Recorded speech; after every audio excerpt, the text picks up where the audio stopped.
it's Nells here. Today I wanted to make a video about Final Fantasy VII Remake and what exactly that ending means. Now, I'm a big fan of the original, not gonna lie. It's my favorite video game of all time. Partly because of nostalgia, partly because of how groundbreaking it was at the time. A million different reasons. We can talk all day about it. So we'll just stop there. But I love the original. And I'm not gonna lie, I love the remake. Most of it. There's some parts I disagree with, some things that happened, that just didn't sit well with me, but it didn't ruin the overall experience for me. As far as the ending goes, I know there's very wildly differing opinions either way.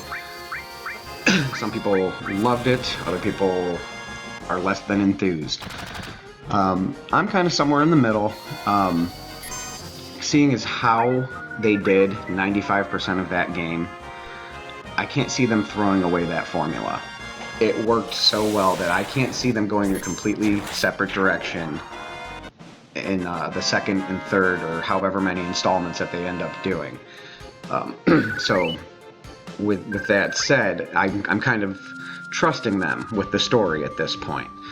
So I'm not freaking out about it. The more I've researched it, the more I've gotten other people's theories on it, it's kind of also helped to calm any fears down. With that said, in this video, we will be getting into a lot of spoilers for the remake. There will probably be spoilers for the original as well, so if you haven't played either of those two games, you're going to have to go and do that before you watch this video, or you just watch the video and spoil the games for yourself. It's your choice, but this is the fair warning here, because I can't talk about where I think the story is going without using spoilers from both games. Excuse me. Alright, with that said, that was your fair warning. We're going to get into it.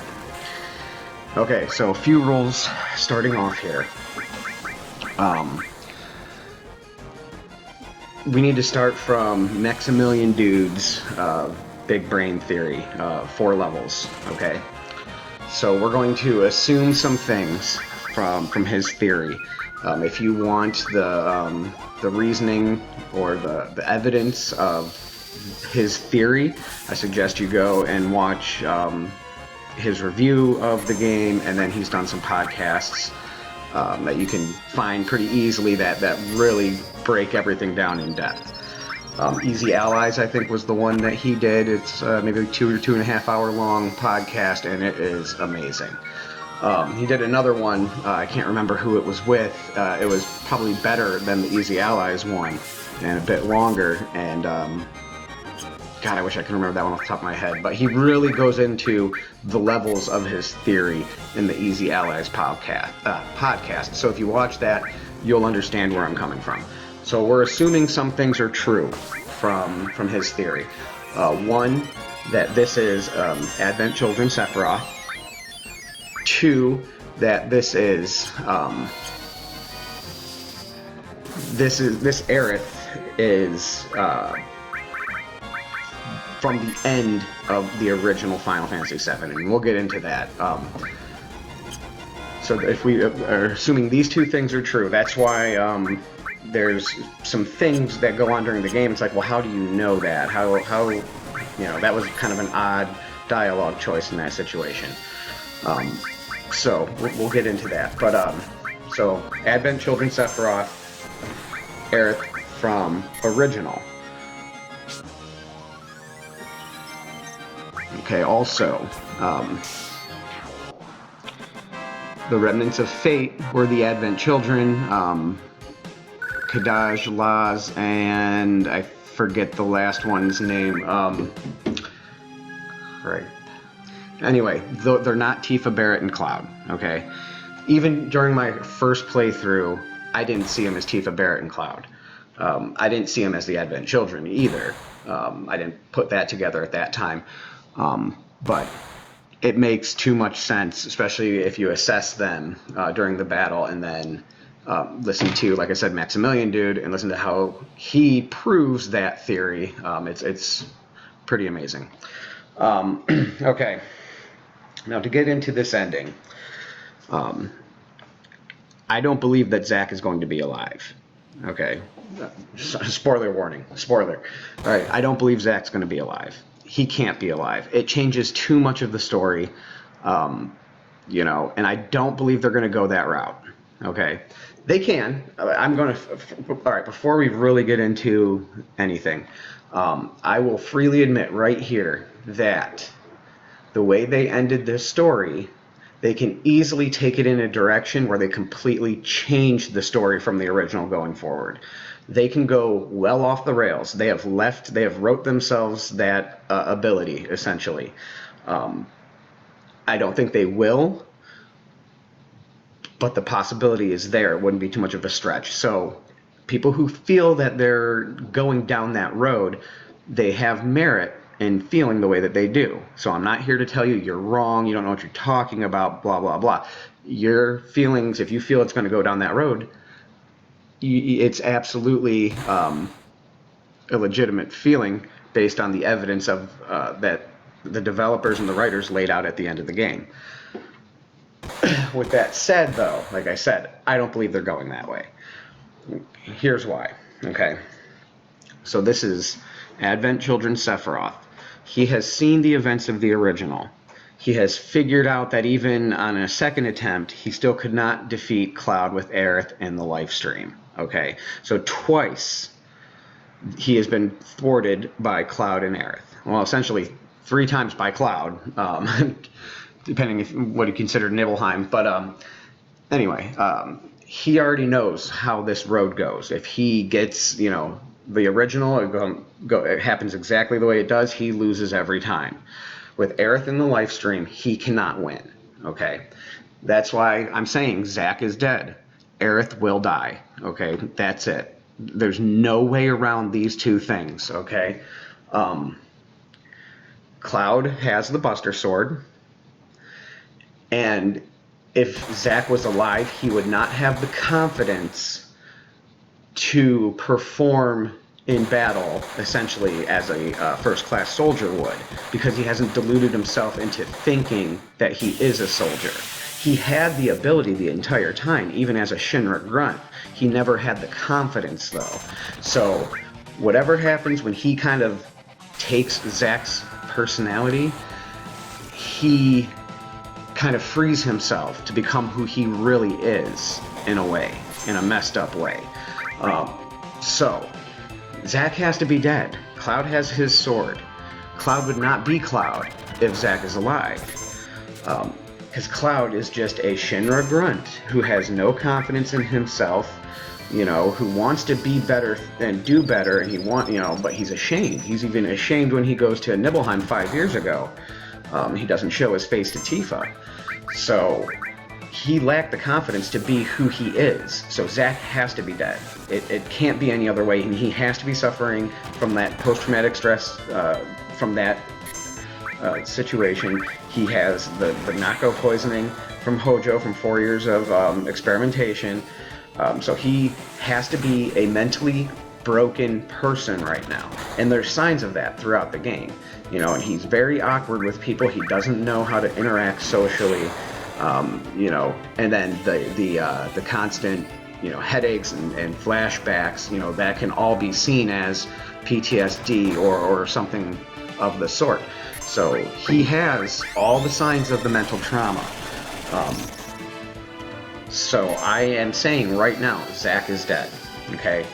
And you can say, but the chip bag, and he was walking with Cloud towards Midgar, and all that, okay, then that's fine. In Crisis Core, you know, it was a 1-to-1 shot there from the ending with Zack and Remake and the ending of Crisis Core, okay?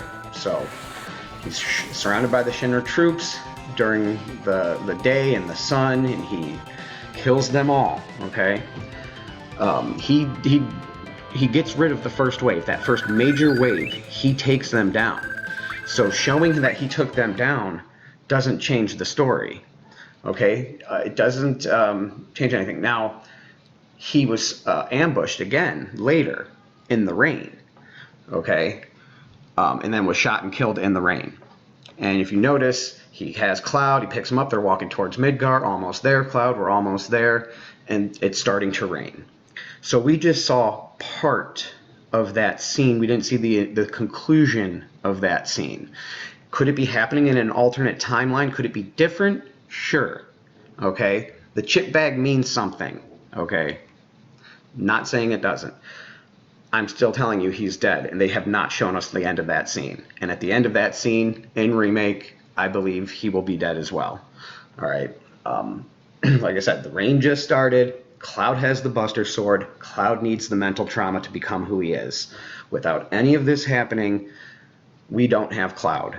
Okay? So, Zack is dead. Moving on from that.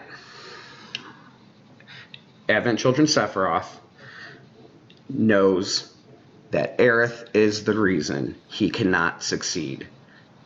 Aerith is in the life stream to direct the life stream to assist Holy to stop Meteor at the end of the original. Holy itself was not going to be strong enough. The Meteor was breaking through. Not until Aerith directs the life stream and convinces the planet, to lend a helping hand here, they're able to stop Meteor. Okay? She cannot control or communicate, maybe not communicate isn't the right word, but she doesn't have as much influence, she doesn't have that kind of influence over the life stream when she is alive. She needs to be in the life stream to direct it. Alright, so, what does Sephiroth do the entire game? He starts right from the beginning. One of the first things he tells Cloud, I think when they meet Aerith, it might be, I think it was right when he meets Aerith, is you cannot save anyone. Alright, he's telling him he can't save anyone. Alright, now he's telling them this for a couple reasons. Like, if you want to win, you can't save anyone.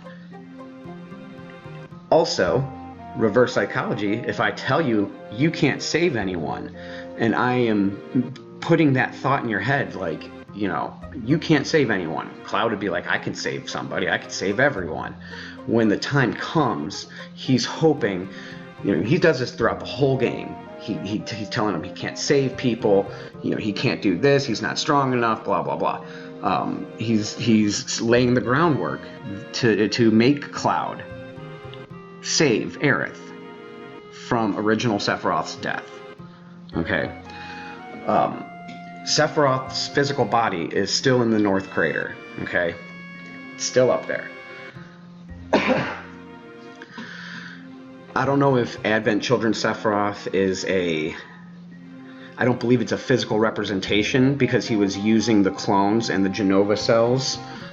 He was controlling manipulating the clones through the Genova cells and shape-shifting into a form of himself. Throughout this game, I believe would be more likely the scenario based on how he used the clones and how Genova was actually presenting as him at first in the original, and then he kind of took control. And just how he's able to manifest himself to kind of make the world that he can't physically get to kind of bend to his will. So, he can use Marco and Roberto, or whatever the guys are, the clones' names were, to do what he needs to do. He's not as powerful of a form of himself.